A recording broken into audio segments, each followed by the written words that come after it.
नमस्कार, मैं हूं आपके साथ मयंक। आज 6 तारीख है, 6 मई है और इस वक्त की एक बड़ी खबर मैं आपको बताना चाह रहा हूं। स्ट्रेट ऑफ हॉर्मूज में फ्रांस के एक जहाज पर बड़ा अटैक हुआ है और बताया जा रहा है कि ये क्रूज मिसाइल से हमला किया गया।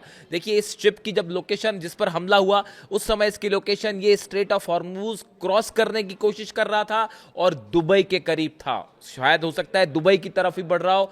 इस दौरान इस पर अटैक हुआ है।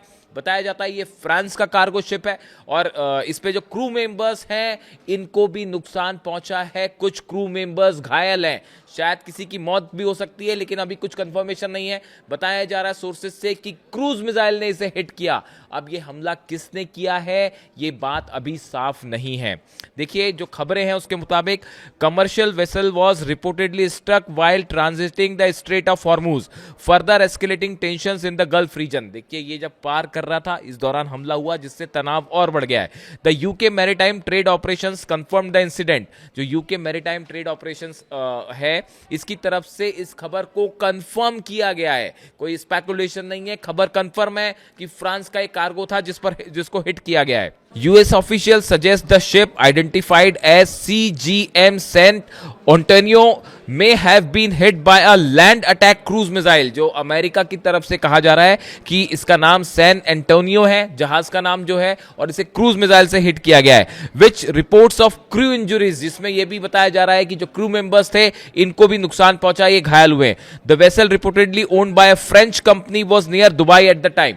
जब ये हिट किया गया ये दुबई के करीब था। अब देखिए, सवाल ये है कि दुबई के तरफ अगर फ्रांस का एक जहाज बढ़ रहा है तो इस पर क्रूज मिसाइल से अटैक कैसे हुआ?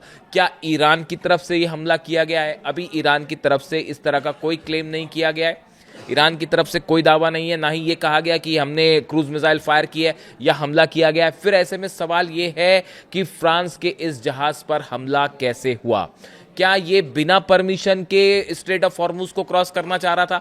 जो ईरान ने अपनी शर्तें लगा रखी है, क्या बिना परमिशन के इसने क्रॉस करने की कोशिश की, इसलिए ईरान की तरफ से मिसाइल फायर किया गया? ईरान ने अभी कुछ नहीं कहा इस बारे में, ना इसको स्वीकार किया है ना इसको डिनाई किया है। यानी ईरान का रुख क्या है ये अभी देखना होगा।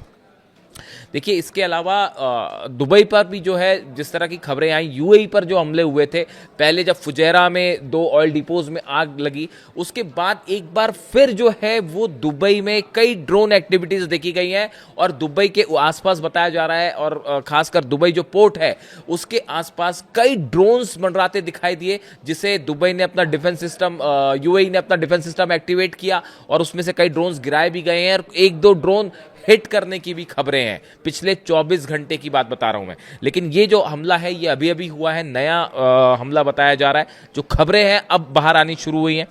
देखिए, अब सवाल ये है कि क्या स्ट्रेट ऑफ हॉर्मूज में अमेरिका का जो ऑपरेशन है वो रुक गया है? मार्को रूबियो विदेश मंत्री ने अभी पीसी की है अमेरिका के, और उन्होंने ये कहा है कि जो अमेरिका का ऑपरेशन चल रहा था उसे अब रोक दिया गया है। यानी जो अमेरिका का ऑपरेशन था ईरान के खिलाफ, जो मिलिट्री ऑपरेशन था उसे रोक दिया गया है, ये कहना है अमेरिका के विदेश मंत्री का। He emphasized that the future negotiation with Iran will center specifically on uranium enrichment and the handling of the sensitive nuclear material that remains accessible within the country। अब उनका कहना ऐसा है कि अब ईरान के यूरेनियम पर फोकस करेंगे, ईरान के न्यूक्लियर प्रोग्राम पर बातचीत के द्वारा फोकस किया जाएगा, जिस पर बात करने के लिए ईरान तैयार नहीं है।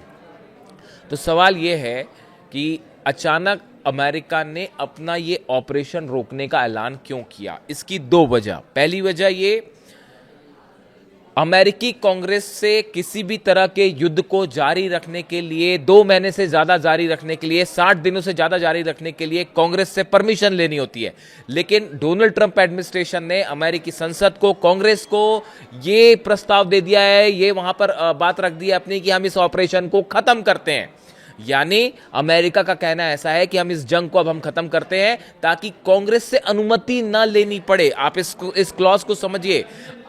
अब ऑपरेशन ही खत्म हो गया तो परमिशन लेने की जरूरत नहीं है, लेकिन इसका यह कतई मतलब नहीं है कि यह ऑपरेशन फिर से शुरू नहीं होगा।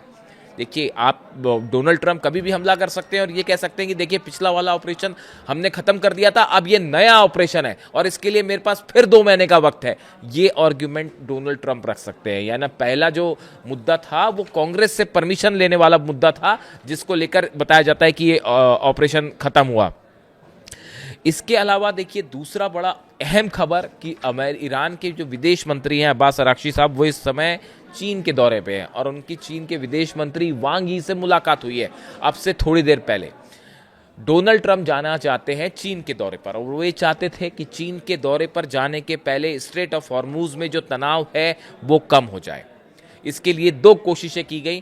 पहली कोशिश ये थी, एक बड़ा प्लान था कि यूएई और इजराइल के जरिए एक बड़ा हमला करवाया जाए ईरान पर, लेकिन मैं आपको बता चुका हूं ये खबरें रूस की तरफ से ऑलरेडी ईरान के पास पहुंच गई थी और इसके पहले कि इजराइल हमला करता, ईरान की तरफ से मिसाइल्स फायर कर दी गई और वो मिसाइल्स ने यूएई को हिट किया और कई मिसाइल्स ने जो है अमेरिका के शिप और प्लेन्स को भी हिट किया, यानी उनको टारगेट करते हुए फायर किया गया। यानी ईरान की तरफ से एक ट्रेलर दिखा दिया गया, संदेश दे दिया गया कि अगर आप फिर से हम पर हमला करते हैं तो उसका नतीजा होगा पूरा अरब जलेगा। इसीलिए ये कहा गया कि इसके पहले कि इजराइल या शायद यूएई के साथ मिलकर, फाइटर जेट्स के साथ मिलकर किसी तरह का हमला होता, उसके पहले ही ईरान ने एक स्टेप आगे लेते हुए ये हमला कर दिया। लेकिन अब सवाल ये है कि ये जो हमला हुआ है फ्रांस के जहाज़ पर, जो कार्गो है फ्रांस का, जो फ्रांस की कंपनी चलाती है, क्या इसके पीछे, क्या ये ईरान की तरफ से किसी तरह का हमला था या स्ट्रेट ऑफ हॉर्मूज में एक बड़ा फॉल्स फ्लैग ऑपरेशन चल रहा है और इस बात की कोई गारंटी नहीं है कि कौन सा देश किस देश के शिप को निशाना बना दे और आरोप ईरान पर लगा दे। ये बड़ी एक खबर है जिसको लेकर अलर्ट रहना होगा। खासतौर पर ईरान की तरफ से बात कहा जा रहा है कि ये ऐसा हो सकता है कि कोई बड़ा हमला कर दिया जाए और आरोप जो है ईरान के ऊपर लगा दिया जाए। इस बात को लेकर ईरान ने अपना स्टैंड साफ कर दिया है कि अगर हमारी तरफ से कोई भी हमला होता है हम उसे क्लेम करते हैं और ऐसा नहीं होगा कि दबे छुपे हमले हो जाएं। लेकिन अगर कोई बड़ी ऐसी घटना होती है तो उसके लिए ये फॉल्स फ्लैग ऑपरेशन भी हो सकता है, यानी ईरान को बदनाम करने की कोशिश भी हो सकती है। अभी ये हमला किसने किया है फ्रांस के जहाज़ पर, ये एक बात क्लियर नहीं है, लेकिन खासा तनाव देखने को मिल रहा है स्ट्रेट ऑफ हॉर्मूज में, बावजूद इसके कि डोनाल्ड ट्रंप और मार्को रूबियो ये कह रहे हैं कि हमने ऑपरेशन फिलहाल रोक दिया है। लेकिन अंदर की खबर ये है कि बड़े जंग की तैयारी अब भी जारी है इजराइल में अमेरिका की मदद से। ये बात खुफिया एजेंसीज की तरफ से सामने आई है कि एक बड़ी जंग की तैयारी बल्कि पहले के मुकाबले कहीं तेज गति से आगे बढ़ रही है और शायद अपनी सुविधा के मुताबिक एक बार फिर ईरान पर हमला हो जाए।